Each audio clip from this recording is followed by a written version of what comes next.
For 6 months, Maya was completely invisible.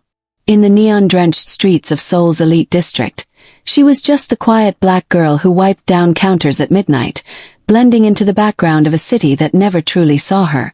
But tonight, the universe decided to shatter her quiet world.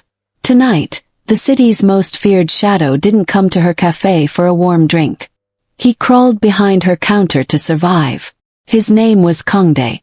To the public, he was a cold-blooded real estate tycoon.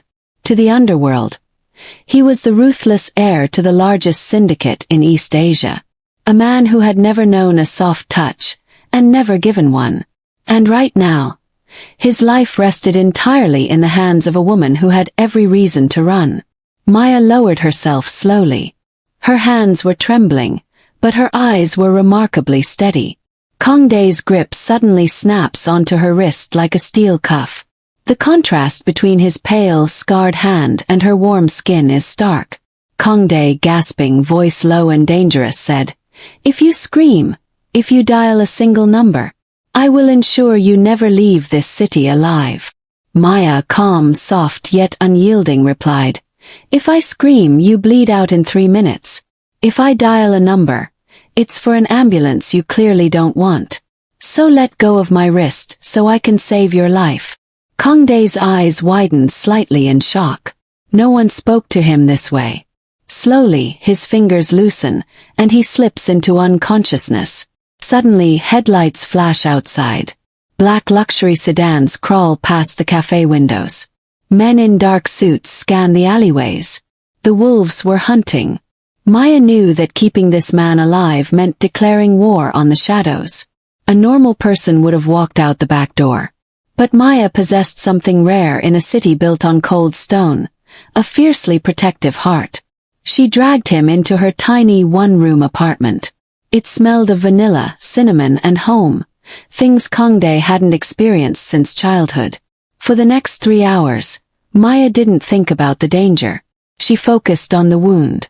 With steady hands and a makeshift medical kit, she cleaned the jagged laceration across his ribs, her brow furrowed in intense concentration. Kangdae flinches in his sleep, his hand instinctively reaching out, catching the edge of her apron. He holds it tight like a drowning man clutching a lifeline. Morning light breaks through thin curtains. Kangdae snaps his eyes open. He is completely disoriented. He realizes he is lying on a small, soft bed, covered in a handmade African print blanket. He sits up sharply, wincing in pain, and instantly pulls a hidden ceramic blade from his boot. When you live in a world of betrayal, waking up in an unfamiliar bed doesn't mean safety. It means a trap. Kangdae's survival instincts screamed at him to eliminate any witnesses. He steps into the small kitchen area.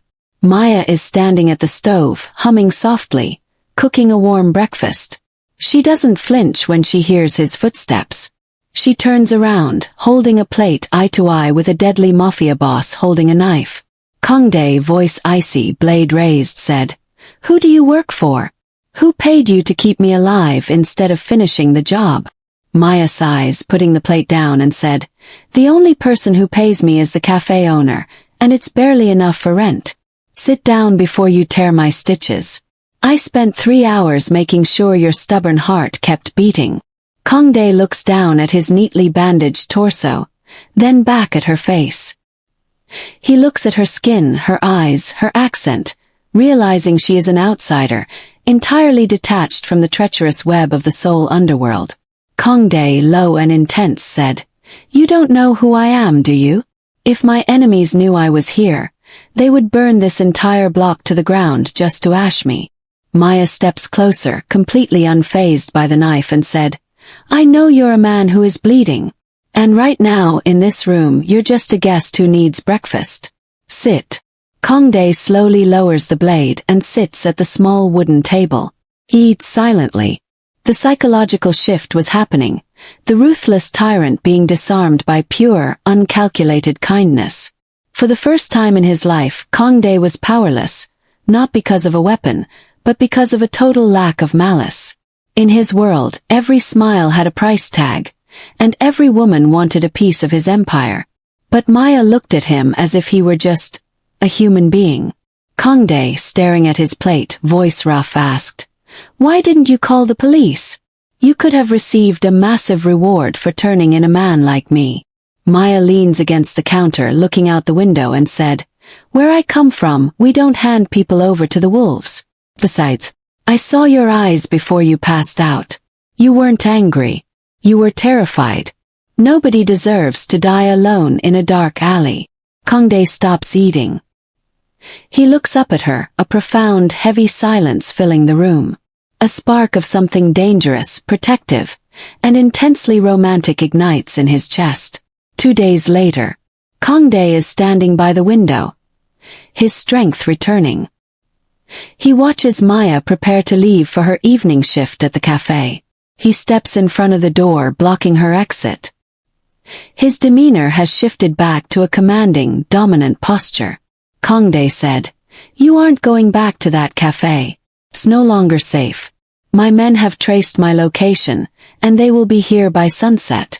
If you stay here, you become a target." Maya, looking up at him defiant, said, "I have bills to pay, Kangdae. I can't just disappear because your life is a movie. I have a life here." Kangdae steps closer, looming over her, his voice dropping an octave, and said, "Your life changed the second my blood touched your floor. You think you can just wash me away? From now on, your safety belongs to me. You will stay where I can see you." Maya, placing a hand on his chest, right over his heart, replied, "I saved you because I chose to. Don't mistake my kindness for submission. You don't own me, boss." Kangdae captures her hand on his chest, holding it there. The psychological battle of wills between the dominant mafia lord and the unbreakable black woman reached a boiling point. He wanted to command her, to force her into a gilded cage where his enemies couldn't reach her. But Maya's strength wasn't something he could buy or conquer. It was a fierce, independent fire that made him want to burn the whole world down just to keep it burning. The next morning, Maya wakes up to an empty apartment. The bed is perfectly made. On the kitchen table sits a single, heavy black envelope. She opens it to find a stack of high-denomination bills and a note written in elegant, sharp Korean script. Maya, reading aloud, read, "Forget my face. Forget my name. If anyone asks, you spent that night alone. Live your life, quiet girl." He vanished like a ghost in the night, leaving behind cold cash to pay for a debt that couldn't be quantified in money. Maya felt a sudden, hollow ache in her chest. The quiet cafe felt emptier than ever. She tried to return to her routine, telling herself it was over. But a mafia boss never leaves a debt unpaid, and a love born in danger never truly dies. 3 weeks later, cafe is busy. Maya is working diligently. Suddenly, a wealthy, arrogant elite regular, a high-end corporate manager who frequently demeans the staff, slams his hand on the counter.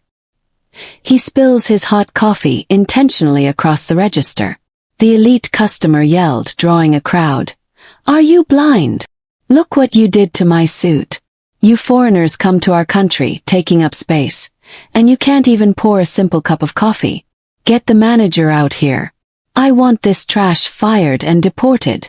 Maya stands straight, keeping her composure, though her eyes flash with quiet anger. The cafe manager runs out, bowing frantically to the wealthy customer, turning aggressively on Maya. The cafe manager said, "Maya, pack your things and get out. You've ruined our reputation with our VIP guests. You're done here." For months, she bore the quiet insults, the subtle racism, and the heavy weight of being an outsider. She expected no one to stand up for her. She prepared to take off her apron and walk out into the cold rain once more. Suddenly the lights in the cafe flicker. The loud screech of multiple heavy tires echoes from the street outside. Through the large glass windows, a fleet of 6 identical pitch-black luxury SUVs pull up, blocking the entire street. Sirens and traffic stop. The doors open in perfect unison. Dozens of men in immaculate black suits and earpieces step out, forming a flawless double line from the street straight into the cafe. The air in the room froze. The arrogant customer's jaw dropped. The manager stopped shouting, his face turning pale white. They knew those cars. They knew that terrifying, disciplined precision. The underworld king had arrived. The front door opens. A pair of polished leather shoes steps inside. Kangdae walks into the room. He is wearing a custom three-piece charcoal suit. His hair swept back, looking every bit the lethal multi-billion-dollar tycoon. His eyes are cold as death, until they land on Maya.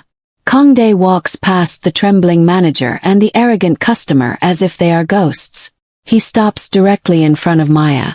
The entire room is dead silent, except for the sound of his footsteps. He looks at her stained apron, then at her face. Kangdae, with a deeply authoritative voice, asked, "Who made you stop smiling?"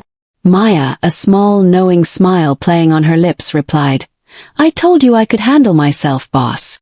Kangdae turned slowly to the manager, his eyes turning to absolute ice, and declared, "You just fired the woman who owns this building.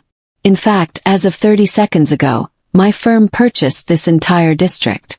If she leaves this counter, I tear this structure down with you inside it." The manager drops to his knees, bowing repeatedly, begging for forgiveness. The arrogant customer tries to slip away, but two massive mafia guards step in his path, towering over him.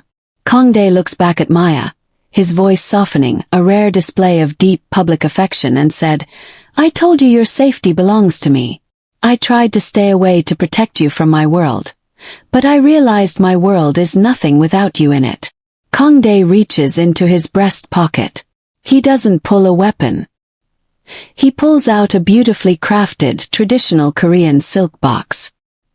He opens it to reveal a stunning engagement ring set with a rare black diamond, flanked by African gold filigree.